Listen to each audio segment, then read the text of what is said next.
오늘은 제가 그 좁쌀 여드름하고 모낭염 때문에 고생하고 나서 병원에서 어떤 처방을 받고 관리를 어떻게 했었는지 얘기를 좀 간단하게 드리려고 하는데, 일단 원래 피부가, 저는 여드름 피부가 전혀 아니었거든요. 그래서 사실 학교 다닐 때, 학생 때도 여드름이 정말 단 한 번도 나본 적이 없어가지고 오히려 그 여드름 때문에 고민하거나 조금 힘들어했던 분들을 사실 잘 이해를 못하는 처지였는데, 갑자기 어느 날 갑자기 이제 막 올라오기 시작해서 병원을 일단 갔고요.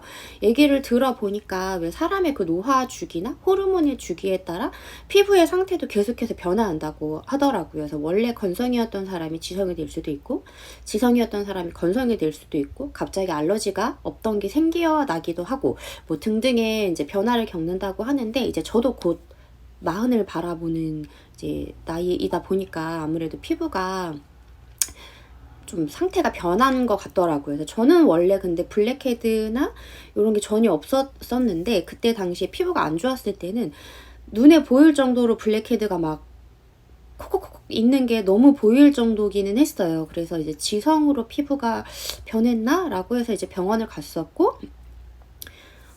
처방을 받았던 게 경구로 먹는 약을 하나 처방을 받았고요. 그 다음에 받았던 게 이제 크레오신티, 그리고 하나 추가로 더 받았던 게 아드반탄이라는 요 크림인데, 사실 요거는 전혀 사용을 하지 않았어요. 처방은 받았지만 스테로이드가 조금 포함되어 있어서 사용하지 않고, 요거는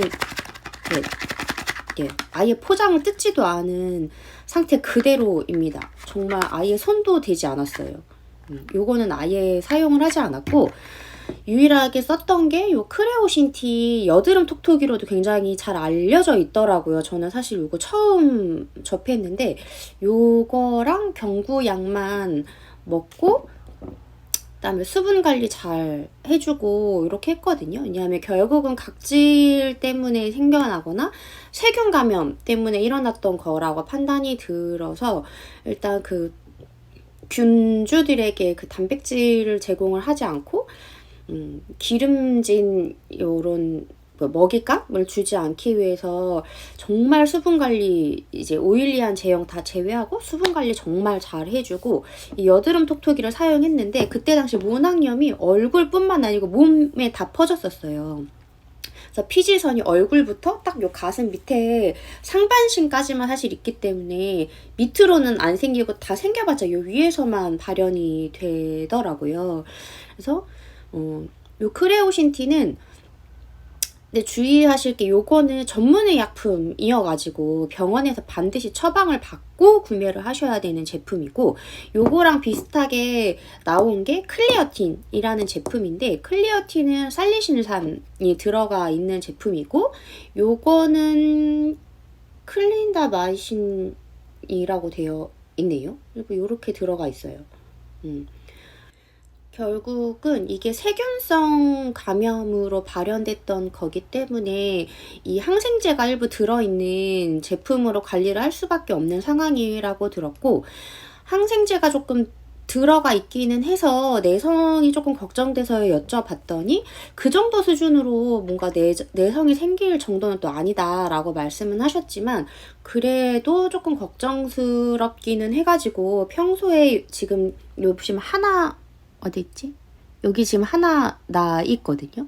요거 이렇게 한두 개씩 생기는 데만 그냥 콕콕 찍어서 사용하는데, 이게 막 괜찮았다가 다시 확 뒤집어질 때, 그럴 때 이제 계속 사용하면 된다. 근데 이거를 멀쩡한 얼굴에 막 계속 다 바르는 거는 사실 안 되는 것 같기는 합니다. 문제가 발현이 됐을 때 그때만 일단 써주시면 되는 것 같고, 대신 요게 클리어틴보다는 굉장히 강력하게 작용을 한다고 일단 들었어요. 그리고 써보면 이게 알코올도 사실 함유가 되어 있어서 굉장히 화하고요. 그리고 부작용 중에 하나기는 한데 굉장히 건조해집니다, 피부가.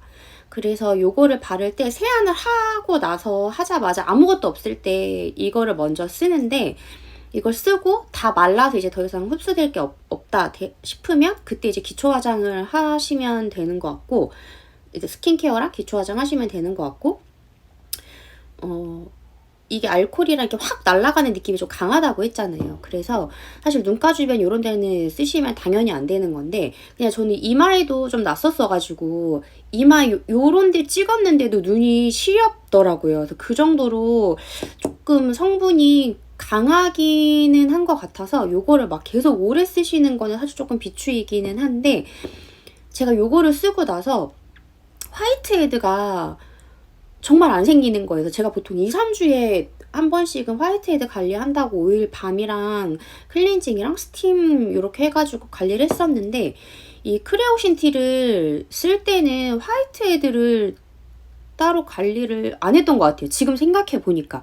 근데 그 막 병증이 있을 때는 그거에 너무 몰입되어 있어가지고 다른 거를 할 수가 없으니까 몰랐는데, 지금 좀 괜찮아지고 요 시기 때쯤 원래 그 관리를 하는 시기라서 보니까 그동안 내가 왜 안 했지? 생각해보니까 사실 요거 때문인 것 같아서 제가 좀 찾아보니까 원래 화이트헤드나 블랙헤드 같은 거에는 그 전문의 약품 말고 약국에서 그냥 쓸 수 있는 클리어틴이 훨씬 더 효과적이라고들 하시는데, 사실 저는 이 크레오신만으로도 너무 효과가 있었던 것 같은 거예요.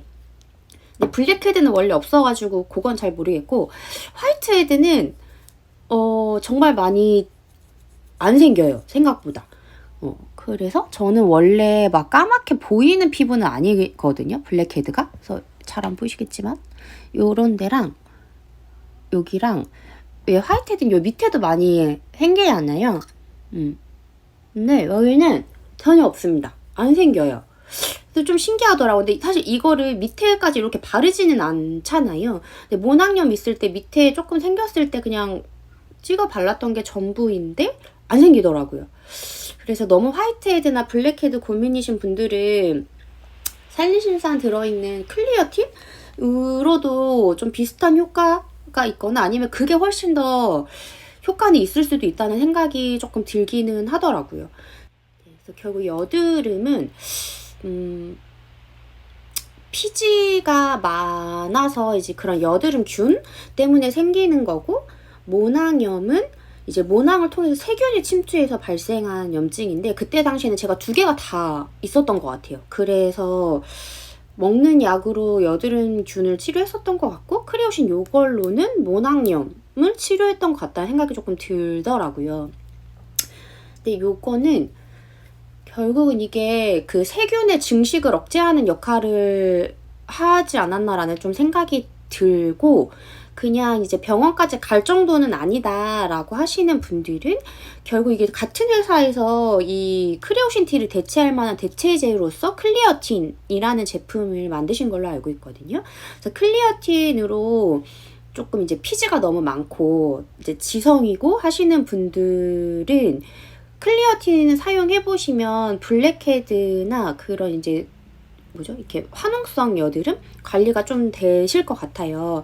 그리고 지금 뭐 다른 저처럼 모낭염 때문에 좀 갑작스럽게 번진 아이들 같은 경우는 크레오신 요거 병원 처방 받아서 처음부터 근데 너무 그런 확 가라앉히려고 스테로이드를 주시는 곳들도 뭐 있긴 하지만, 물론 선생님의 의견에 따라 다르겠지만 저는 스테로이드를 처방 받았음에도 불구하고 이제 물론 주시면서 너무 이제 더 심해지기 시작하면 사용하라고 했지만, 저 처방을 받고 난 이후에도 쓰지 않았는데 요거 하나만으로도 피부가 다시 다 돌아오기는 했거든요. 그래서 가급적이면 스테로이드나 이런 거 쓰시지 말고 그냥 요거 하나로도 충분히 관리가 가능한 것 같으니 한번 병원에 가셔서 처방받아 써보시면 좋을 것 같아요.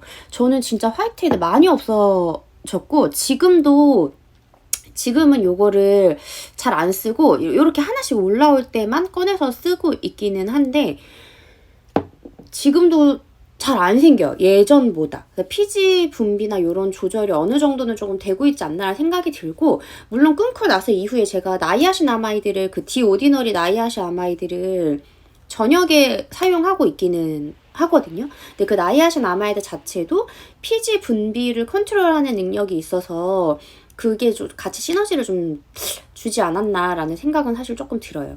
그리고 제가 몸은 태닝을 하더라도 얼굴은 태닝을 절대 안 하거든요. 결국 수분이 손실되면 트러블이나 노화가 좀 빨리 오고, 그리고 이제 얼굴에 그런 그 막 스팟으로 막 생기는 그런 거뭇거뭇한 자국들이 싫어서. 그리고 몸은 제가 여름에만 태닝을 해요, 보통. 그래서 보통 한 3개월, 4개월 바짝 태닝을 하고 그 이후로 안 하거든요. 그럼 원래 잘 타지도 않을 뿐더러 금방 하얗게 돌아오는 체질이어가지고. 근데 아무리 얼굴을 안 태운다고 하더라도 결국 그 태닝 기계 샵 안에 들어가면 얼굴에 막 이제 그런 UV 컷 같은 거, 물론 선크림도 바르고 얼굴에 캡도 씌우고 수건으로 덮고 별짓을 다 하지만, 그래도 이게 결국 몸에 열감이 올라오고 일부는 침투되는 것들이 있어서 이제 이런 스팟적으로 거뭇거뭇한 기미들이 조금 생길 수 있기 때문에, 제가 먹는 거 이너뷰티 젤을 하나 꾸준히 먹는 게 있어요. 글루타치온은 제가 뭐 종류도 워낙 많기는 하지만 뭘 골라야 되지 한참 서칭을 하다 보니까 그 순도, 글루타치온의 순도, 그 다음에 함량, 요 두 가지를 잘 봐야겠더라고요. 그래서 지금 제가 먹는 거는, 이거는 브랜드를 보여드려야 되나? 제가 먹는 거는 그 글루엔시카인데, 글루타치온 그 구매하시기 전에 항상 그 브랜드에 서칭을 해보시고 그 상세 설명란에 1회 제공량에 내가 정말 섭취할 수 있는 순수 글루타치온 함량이 얼마인지를 보셔야 되고, 그 순수 글루타치온이 한 번 먹을 때 보통 300에서 500 이상은 되어야 효과가 있다라고 되어 있어요. 근데 제가 원래는 그 필름형으로 사려고도 해봤는데, 필름형은 뭐 순도 글루타치온이 막 90 몇 프로, 막 이렇게 75%, 막 90 몇 프로 이렇게 선전하는 것들이 있어요.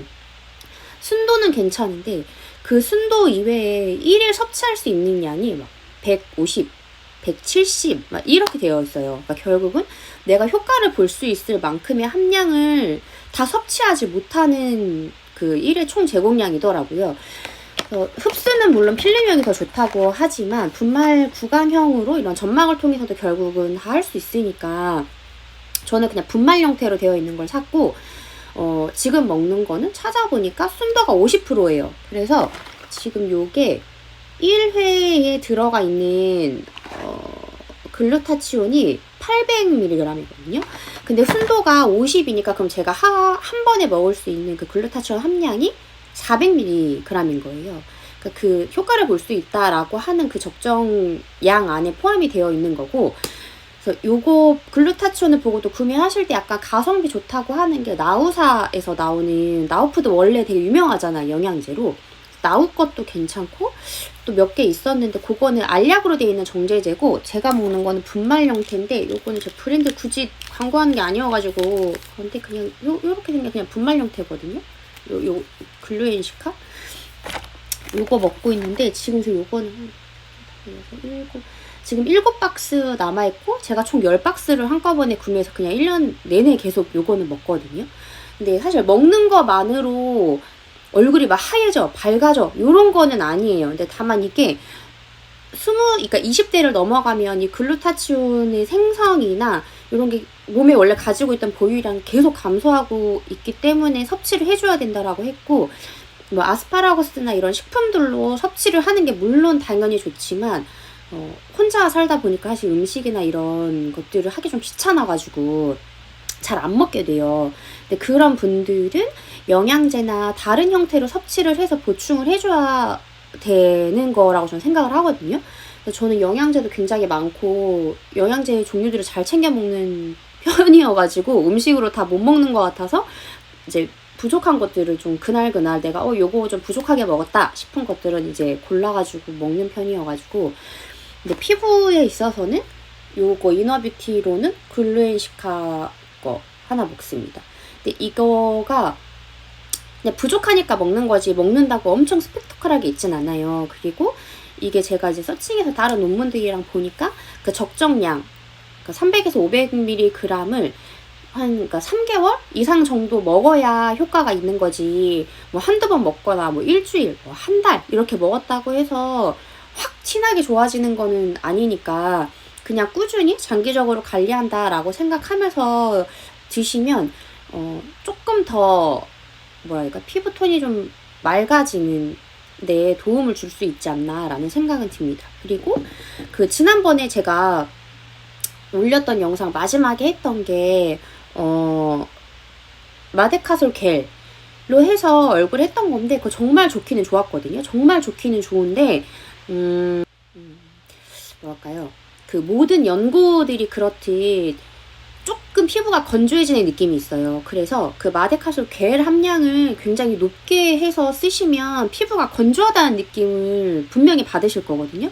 그래서 처음에 사용하실 때 그 겔의 함량을 조금 줄이셔가지고 사용하시는 거를 추천드리고, 그리고 거기에 그 알로에 겔을 제가 좀 많이 넣기는 했지만 그것 때문에 조금 나아지는 느낌은 있어도 그래도 결국 연고 제제들이 피부를 좀 건조하게 하는 그런 형태인 것 같더라고요. 그래서 제가 다른 대체제를 지금 찾아가지고 오늘부터 한 일주일 써보고 알려드릴게요. 그게 어떤지. 근데 제가 오늘은 그거 하고 팩은 아니고 그냥 그 바이오더마 같은 이제 테이프로 그냥 스파 쪽으로만 조금 붙여서 해봤는데 건조함이 조금 덜해요. 그래서 일단 두 개를 이제 번갈아 가서 비교해서 한번 써보고 제가 다음 영상에서 소개를 해드리도록 하겠습니다.